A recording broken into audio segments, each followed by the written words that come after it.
நீங்கள் பார்த்து கொண்டிருப்பது ஆம்ஸ்டாங் டிவி. 4% உயர்ந்து 12.61 லட்சம் கோடிகளை அடைந்துள்ளது.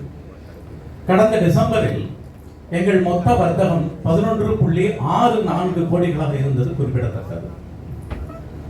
காசா, அதாவது சேமிப்பு மற்றும் நடப்பு கணக்கு மொத்த டெபாசிட்டில் 40% தக்க வைத்துக் கொண்டுள்ளது.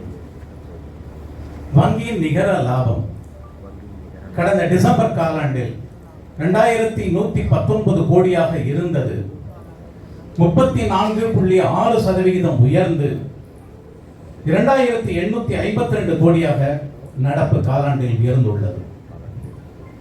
நிகர வட்டி வருவாய், அதாவது நெட் இன்ட்ரெஸ்ட் இன்கம், கடந்த ஆண்டு டிசம்பர் காலாண்டில் 5815 கோடியில் இருந்து 10.3% உயர்ந்து 6415 கோடிகளை நடப்பு காலாண்டில் எட்டியுள்ளது. ஈல்ட் ஆன் அட்வான்ஸ் கடந்த டிசம்பரை விட 15 புள்ளிகள் உயர்ந்திருக்கிறது. கடந்த 4% இருந்தது, நடப்பு காலாண்டில் 8.92.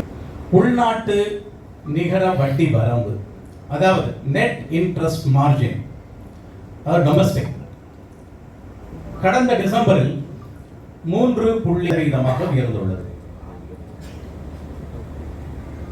ரிட்டர்ன் ஆன் அசெட்ஸ் ROA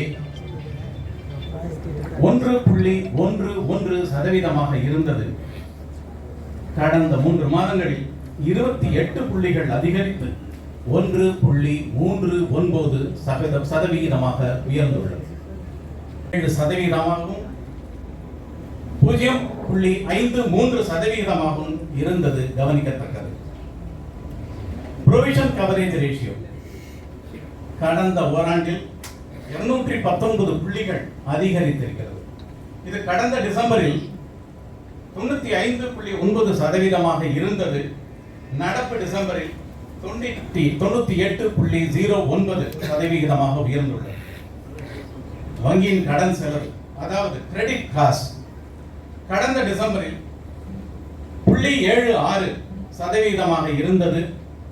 29 புள்ளிகள் குறைந்து 0.47% நடப்பு காலாண்டில் எட்டியுள்ளது. இந்த காலாண்டில் எங்கள் வங்கி 23 புதிய கிளைகளை நாடெங்கும் திறந்துள்ளது. அவற்றில் தமிழ்நாட்டில் மட்டும் 4 புதிய கிளைகள் துவங்கப்பட்டிருக்கின்றன. அதேபோல் ஏடிஎம் 36 ஏடிஎம்கள் இந்தியா முழுவதும் திறக்கப்பட்டுள்ளன. அவற்றில் 7 தமிழ்நாட்டில் துவங்கப்பட்டுள்ளது. இந்த நடப்பு காலாண்டில் பிசி என்று சொல்லப்படும் பிசினஸ் கரஸ்பாண்டன்ட் சொல்கிறார்கள் அல்லவா, 220 புதிய பிசிக்கள் தமிழ்நாட்டில் அறிமுகப்படுத்தப்பட்டுள்ளனர். நன்றி, வணக்கம். Thank you sir.